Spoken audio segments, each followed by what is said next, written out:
부정행위 하신 거 맞잖아요. 그냥 잘못했다고 하시고 위자료 감액받는 게 낫습니다. 나에게 잘못이 있는 사건이라 하더라도.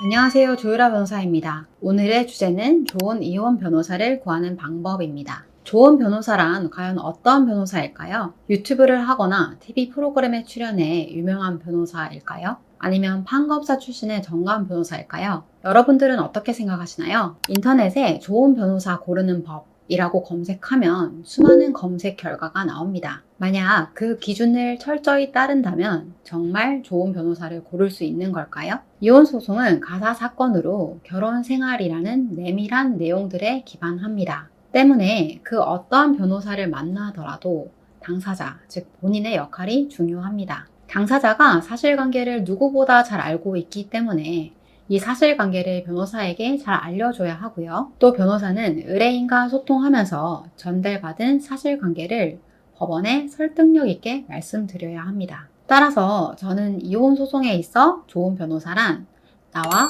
호흡이 척척 잘 맞는 변호사라고 생각합니다. 그렇다면 수임 단계에서 나와 잘 맞는 변호사인지를 어떻게 체크할까요? 오늘은 나와 가장 잘 맞는 이혼 변호사를 선임하기 위한 방법들에 대해 알려드리려고 합니다.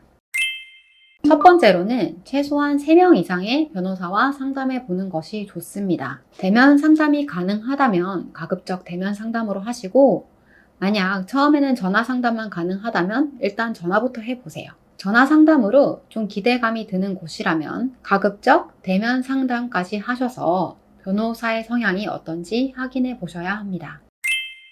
대면 상담은 대부분 유료로 진행되는 것 같던데 3군데 이상 진행하게 되면 비용이 좀 부담스럽지 않을까요? 그 비용을 아까워하면 안 된다고 생각해요. 여러분, 이건 여담인데 이혼소송 진행하시는 제 의뢰인들 소송 진행에 앞서서 흔히 말하는 점 많이 보시더라고요. 그 비용을 제가 슬쩍 한번 여쭤봤는데 이혼소송 변호사 상담료랑 비슷하더라고요. 제가 누차 말씀드렸지만 이혼소송은 내 인생이 걸린 소송입니다. 이혼소송은 돈, 자녀, 양육권, 양육비 등 내 인생과 정말 밀접한 사항을 정하는 정말 중요한 소송이에요. 그러니 괜한 곳에는 쉽게 돈 쓰시면서 내 인생 소송을 진행해줄 변호사를 찾기 위한 비용을 아끼지 마시고 두세 군데 직접 상담 받으면서 좋은 변호사를 찾는 것이 무엇보다 중요합니다. 두 번째로는 변호사와 직접 상시 연락할 수 있는 채널이 있는지 살펴보세요. 모든 소송의 사실관계는 당사자들이 제일 잘 알고 있죠. 소송에서는 사실관계에 기반한 증거가 가장 중요한데 나에게 유리한 증거를 도출하고 제출할 수 있게 하기 위해서는 의뢰인과 변호사의 소통이 필수입니다. 내가 아무리 사실관계 정리를 잘했다 하더라도 이걸 변호사에게 직접 전달할 수 없다. 직원, 사무장을 거쳐야 한다라는 경우라면 문제가 발생할 수밖에 없습니다. 사무장, 직원분들은 법률 전문가가 아니기 때문에 의뢰인으로부터 사실관계를 전달받는다고 하더라도 어떠한 부분의 자료를 좀 더 보충해 주세요. 이 부분의 자료를 추가해 주세요. 라고 요청하기 어렵습니다. 그렇게 되면 소송을 유리하게 이끌어 갈 수 없겠죠. 따라서 내가 직접 변호사와 연락할 수 있는 채널이 있는지, 예를 들어 내가 직접 변호사와 통화할 수 있는지, 내가 수집한 증거 자료를 변호사에게 전달할 수 있는 메신저 등과 같은 수단이 있는지를 대면 상담하시면서 변호사에게 직접 물어보셔야 합니다. 세 번째, 내 이야기를 잘 들어주되 객관적인 태도를 보이는 변호사인지를 확인하세요. 이혼소송은 가정생활의 이야기를 다루는 것이기 때문에 다른 민사, 형사 사건처럼 실체적 진실이 있는 것이 아닙니다. 같은 사실관계를 당사자들이 자기의 입장에서 받아들이는 것이기 때문에 상대방의 주장도 내 주장도 100% 진실이 아닐 수 있습니다. 이혼소장, 상간소장 받아보신 분들 느끼셨겠지만 나에게 잘못이 있는 사건이라 하더라도 나의 잘못이 너무 과도하게 가장돼요. 아주 자극적으로 소장이 작성된 경우가 많은데요. 나에게 잘못이 있는 사건이라 하더라도 변호사가 내 잘못을 단정 짓는다, 내 이야기는 들어줄 생각조차 하지 않는다 하는 경우라면 조금 생각해 보셔야 합니다. 예를 들어 상간 피고 사건의 경우에 소장을 갖고 상담 받으러 가시면요. 변호사들이 소장 내용 한번 쓱 확인하고 당사자들을 바로 상간자 취급하는 경우가 더러 있습니다. 부정행위 하신 거 맞잖아요. 그냥 잘못했다고 하시고 위자료 감액받는 게 낫습니다.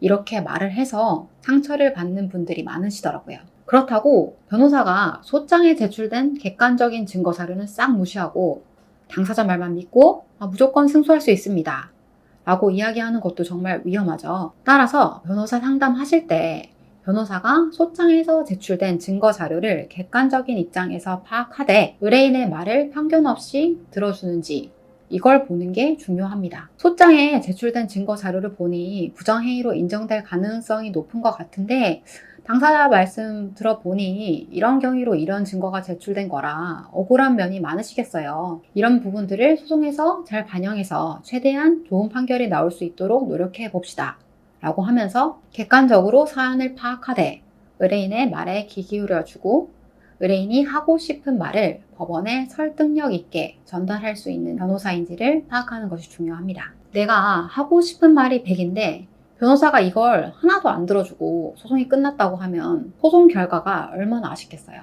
제가 사건을 진행하다 보면 비록 소송 결과가 예상보다 좋지 않은 경우를 하더라도 내가 하고 싶은 말을 아쉬움 없이 법원에 다 전달했다 라고 생각하시는 분들은 아주 편하게 소송 결과를 받아들이시더라고요. 따라서 수임 단계에서 이 변호사가 내 말을 귀 기울여 들어주는지, 그렇다고 무조건적으로 내 편을 드는 것이 아니라 객관적인 입장에서 듣고 소송 진행 방향을 안내해주는 변호사인지, 내가 하고 싶은 말을 나의 입장에서 유리하게 전달해 줄 수 있는 변호사인지를 반드시 상담 과정에서 확인할 필요가 있습니다.